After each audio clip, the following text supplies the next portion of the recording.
নমস্কাৰ বন্ধুসকল, মই হিৰেন। আজি আপোনালোকক এই ভিডিঅ'টোৰ জৰিয়তে এই 2024 বৰ্ষৰ আগষ্ট মাহটোত মীন ৰাশি ব্যক্তিসকলে কেনেদৰে ফলাফল লাভ কৰিব তাৰে সম্পূৰ্ণ বিৱৰণ আপোনালোকক এই ভিডিঅ'টোৰ জৰিয়তে আগবঢ়াইছোঁ। প্ৰথমে মোৰ চেনেলটো আপোনালোকে ছাবস্ক্ৰাইব কৰিব, যাতে মোৰ পিছৰ ভিডিঅ'বিলাক আপোনালোকে সহজে লাভ কৰিব পাৰে। লগতে মোৰ ভিডিঅ' যদি ভাল লাগে তেন্তে লাইক আৰু শ্বেয়াৰ কৰিব, কমেণ্ট কৰি আপোনালোকৰ মনৰ ভাৱ প্ৰকাশ কৰিব। এতিয়া আহোঁ মোৰ বিষয়লৈ। মীন ৰাশিৰ ব্যক্তিসকলৰ এই আগষ্ট মাহটোত তেওঁলোকৰ পাৰিবাৰিক জীৱনৰ ক্ষেত্ৰত এনেধৰণৰ। এই মাহত আপোনাৰ স্বভাৱ অলপ আক্ৰমণাত্মক হৈ থাকিব পাৰে, যাৰ বাবে পৰিয়ালৰ সদস্যৰ সৈতে কাজিয়া হোৱাৰ সম্ভাৱনা অত্যন্ত প্ৰবল। পৰিয়ালৰ কোনো সদস্যৰ লগত আপোনাৰ তীব্ৰ কাজিয়া হ'ব পাৰে, গতিকে কোনোবাৰ লগত কথা পাতিলে বিশেষভাৱে সাৱধানতা অৱলম্বন কৰক আৰু কোনো শব্দ ব্যৱহাৰ কৰাৰ আগত সাৱধান হওক, যাতে আপোনাৰ মুখেৰে বেয়া শব্দ কৰি আঘাত নহয়। পিতৃ মাতৃক যথাযথ সন্মান দিয়ক আৰু তেওঁলোকৰ প্ৰতি পৰামৰ্শ ভালদৰে শুনক। তেওঁলোকৰ প্ৰতিটো পৰামৰ্শ ভালদৰে শুনক।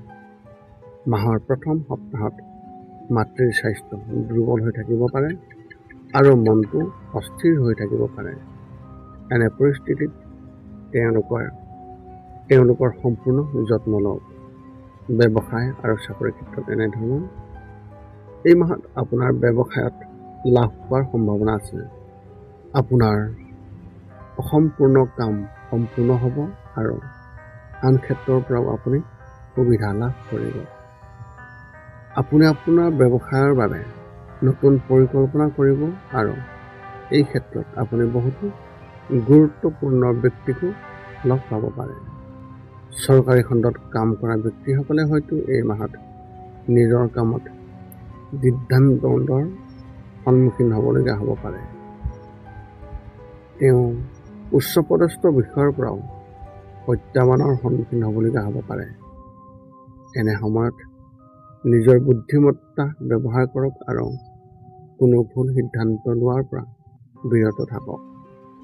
ব্যক্তিগত খণ্ডত কাম কৰা যিসকল কৰ্মচাৰী, তেওঁলোকে নিজৰ কামত সন্তুষ্ট যেন লাগিব আৰু তেওঁলোকৰ জ্যেষ্ঠসকলৰ পৰাও সম্পূৰ্ণৰূপে সমৰ্থন লাভ কৰিব।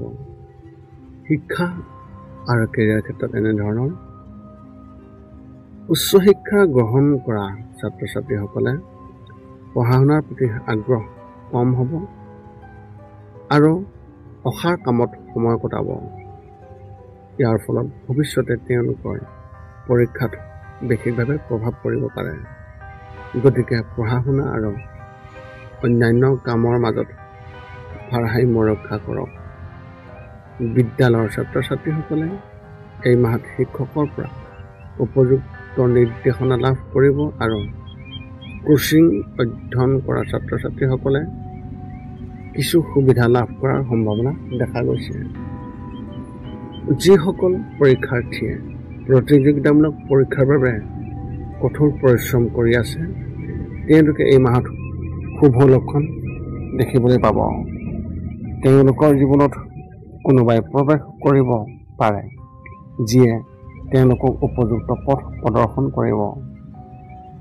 প্ৰেমৰ ক্ষেত্ৰত এনেধৰণৰ। আপোনাৰ সংগীৰ প্ৰতি হতাশাৰ অনুভৱ হ'ব, যিয়ে আপোনাৰ সম্পৰ্ক দুৰ্বল হোৱাৰ সম্ভাৱনা থাকিব। এই মাহত আপুনি আপোনাৰ পত্নীৰ প্ৰতি দুখ অনুভৱ কৰিব আৰু তেওঁলোকৰ বিষয়ে একোৱেই আপোনাক আকৰ্ষণ নকৰিব। এনে পৰিস্থিতিত খং নিয়ন্ত্ৰণ কৰি সেইবোৰ বুজিবলৈ চেষ্টা কৰা উচিত। যদি আপুনি আপোনাৰ সংগীৰ পৰা আঁতৰত থাকে, তেন্তে তেওঁলোকৰ প্ৰতি মোহ ভংগ হ'ব পাৰে, যাৰ ফলত আপোনাৰ সম্পৰ্কত দূৰত্ব বৃদ্ধি পাব। বিবাহৰ বাবে অপেক্ষা কৰি থকা ব্যক্তিসকলে এই মাহত হতাশা হ'ব। স্বাস্থ্যৰ ক্ষেত্ৰত এনেধৰণৰ। শাৰীৰিকভাৱে আপুনি সম্পূৰ্ণ সুস্থ অনুভৱ কৰিব আৰু কোনো সমস্যা নহ'ব। শ্বাস প্ৰশ্বাসজনিত ৰোগীসকলে নিজৰ বিশেষ যত্ন ল'ব লাগে আৰু বাহিৰলৈ ওলোৱাৰ আগতে সম্পূৰ্ণৰূপে সাৱধানতা অৱলম্বন কৰিব লাগিব। যদি আপোনাৰ শৰীৰত কোনো ফোঁহা ওলোৱাৰ সমস্যা হয় তেন্তে এই মাহত ই বৃদ্ধি পাব পাৰে। মানসিকভাৱে আপোনাৰ স্বাস্থ্য খুবেই ভাল হ'ব আৰু আপোনাৰ বুদ্ধিমত্তাৰ বিকাশ হ'ব। শৰীৰটো নতুনকৈ শক্তিৰে ভৰি থকা অনুভৱ কৰিব আৰু প্ৰতিদিনে নতুন নতুন চিন্তা মনলৈ আহিব।